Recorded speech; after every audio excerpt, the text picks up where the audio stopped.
वज़ीर कानून ने एतराफ़ किया है कि सदर के एतराज़ के बाद मामला मुश्तरका इजलास में जाना चाहिए था, मगर ऐसा नहीं हो सका। कौमी असम्बली इजलास में इजहार ख्याल करते हुए वाज़ेह कर दिया कि कोई भी कानून साजी सदर मुमलिकत के दस्तखत के बगैर मुकम्मल नहीं हो सकती।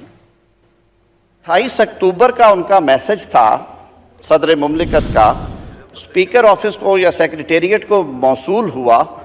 तो वो स्टेज थी जबकि वो मामला पार्लिमान के यानी कि जॉइंट सिटिंग में आ जाना चाहिए था, चाहे वो छोटा था या बड़ा था। लेकिन जहाँ तक इस लीगल इशू का ताल्लुक है, जो उस पर लिखे गए एतराज़ात हैं, चाहे वो डायरेक्टरेट ऑफ रिलीजियस एजुकेशन के हैं या सदर मुमलिकत ने बतौर रियासत के सरबराह के और घर के बड़े के तौर पे समझा कि इन बातों पे गौर कर लिया जाए, तो ये हम आपस में बैठ के कर सकते हैं। तो हम हर वक्त अवेलेबल हैं